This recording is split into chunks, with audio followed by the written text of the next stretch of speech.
Hi, are you having a good day today? And what could make it better? We all want to have good days each and every day, don't we? We all want to be happy. And to a large extent, it's a choice that we make as to whether a day is going to be good or not.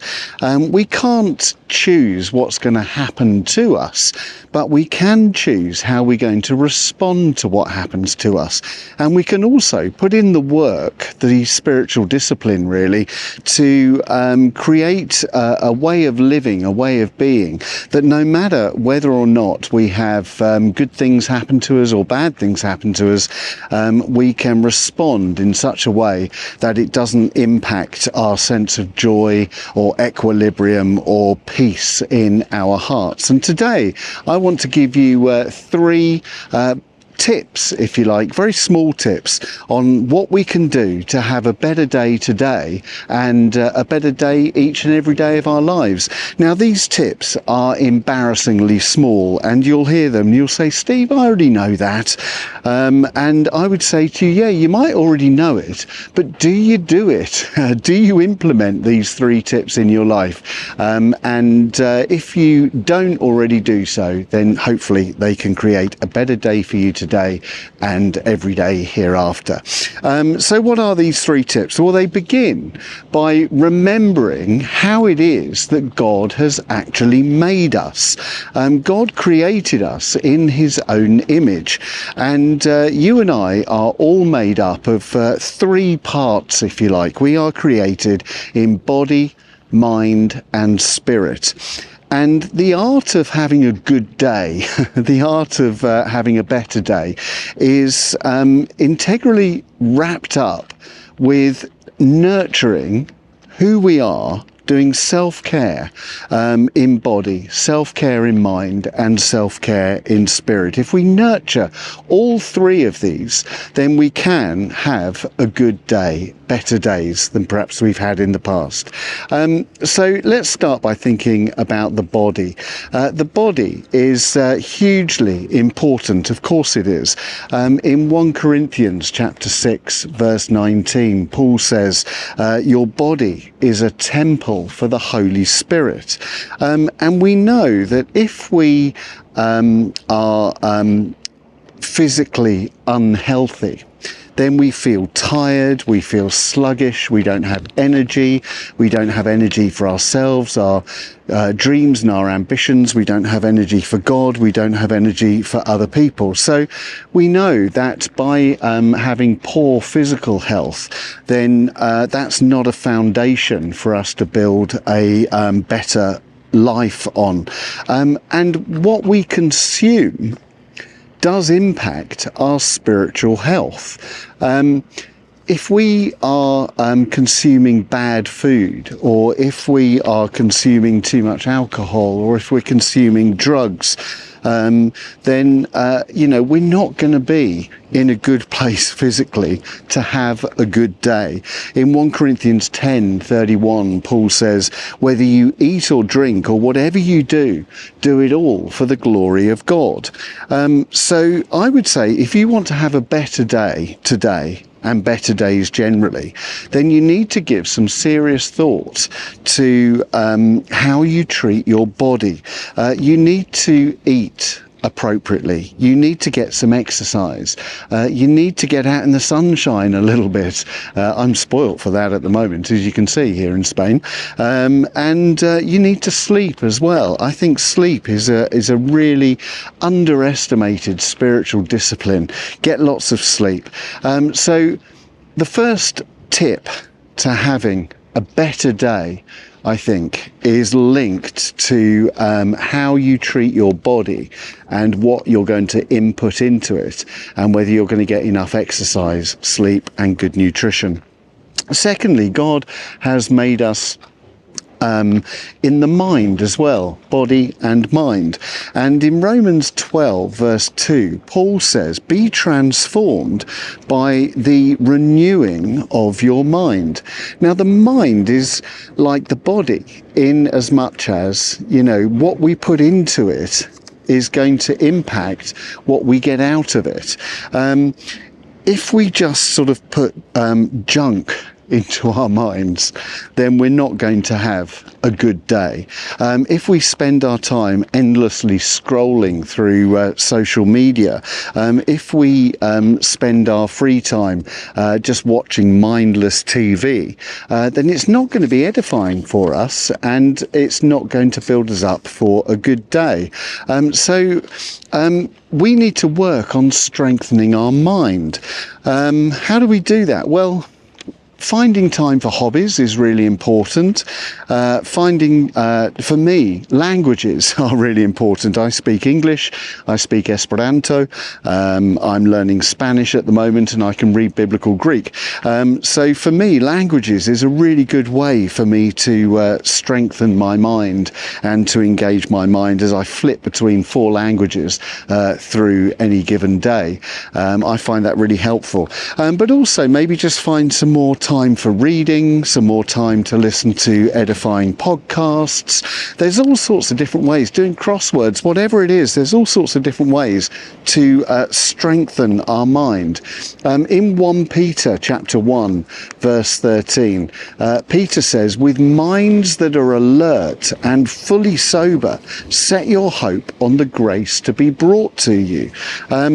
Minds that are fully alert and fully sober. That's something for us to aim for. In Colossians chapter 3 verse 2, Paul says, set your mind on things above. So we need to remember then that if we want to have a better day today, a better day each and every day, we've got to focus on nurturing our body, and we've also got to focus on nurturing our mind. And thirdly and finally, the spirit. We are made in body, mind and spirit, and so we need to build it into our daily routine to take time just to be still with God. You know, Psalm 46, be still and know that I am God. Times of stillness are really, really important. Times just to sit and be with God and to nurture our spirit, to nurture our souls. In Psalm 1, it says, happy is the person who meditates on the law of God. So I would say, you know, to nurture your soul, read the Bible a bit more, pray a bit more, find times of stillness to just be with God. So we need to nurture ourselves in body, mind and spirit if we want to live a better day today and in future days. Now, I know that you might say to me, Steve, I live a really busy life. When am I going to find time for all this? Well, it does come down to priorities. You know, we've all got 24 hours in a day. It's not that you and I don't have time for this. It's just that we might not prioritize it. When we analyze actually how we spend each hour of each day, we might find that actually the time is there. It just might not currently be a priority for us. So you have to ask yourself, is it, you know, can I make it a priority for me? You know, when you think how many hours you might spend watching TV or, you know, being on social media or whatever, you know, are those minutes and hours, could they be better used in other ways that will nurture you in body, mind and spirit? We all want a happier life, and so much of it is down to choice. That's, you know, we've known that for millennia. Aristotle talked about it actually. It's a branch of philosophy known as Aristotelian teleology. And what Aristotle said was that every single decision you or I or anybody makes in life is the pursuit of happiness, because happiness is the only thing that we want in and of itself and for no other reason. So whatever decisions we make in life is for the pursuit of happiness. Now that could be good decisions like praying more, reading the Bible more, worshipping God or whatever. It could also be bad decisions. You know, you could choose to steal a car because you think that car would give you happiness. You could choose to kill somebody because you think that if they weren't around, your life would be happier. Even bad choices are made for the pursuit of happiness.